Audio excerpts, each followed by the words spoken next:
Invité du journal, le festival du cinéma brésilien s'ouvre ce mercredi à Kinshasa à la halle de la Gombe. On en parle tout de suite dans l'invité du journal.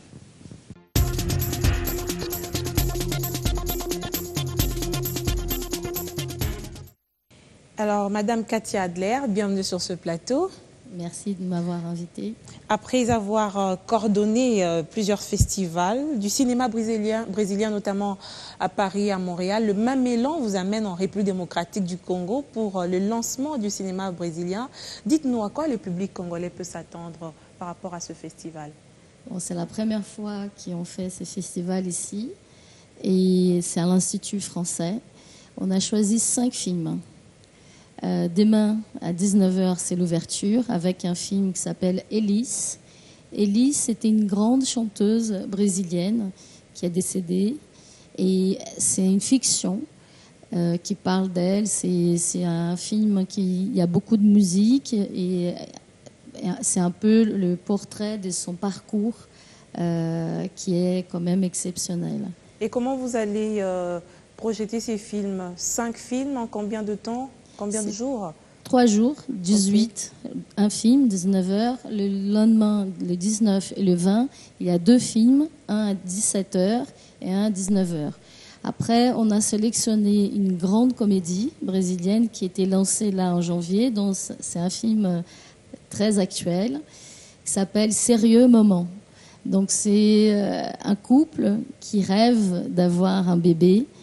Et qui prépare la chambre, voilà, qui fait toute la préparation, croyant que le bébé viendra. Arriver. Le bébé arrive et tout change parce que c'est pas toujours facile d'avoir un bébé qui pleure. Enfin, il y a toute la... C'est assez drôle. Et après, ces bébés, ils grandissent, ça devient beaucoup d'autres problèmes. Une adolescente. C'est vrai que vous décrivez un peu ce que sera la semaine du film brésilien Kinshasa, mais j'aimerais savoir quelle est la particularité de ces films, puisque vous avez déjà eu à pouvoir amener le même projet ou accompagner le même projet dans d'autres villes à travers le monde. Quelle est la particularité du film brésilien? Je trouve que c'est génial d'amener le cinéma brésilien ici, en Afrique, et commencer par le Congo. C'est la première fois que ces films vont passer ici. Pourquoi vous avez choisi le Congo? J'étais invitée pour faire ce festival, donc c'est pas un choix personnel, mais c'est un choix de l'ambassade du Brésil. Et je crois que c'est important de passer ces films. Je pense que les Congo et le Brésil ont des manières peut-être d'être particulières. Je crois que c'est intéressant de démontrer les films brésiliens ici. Alors, le film brésilien, ça commence demain à la halle de la Gombe. Je crois que c'est à l'occasion aussi des 50 années de coopération diplomatique entre la République démocratique du Congo et le Brésil.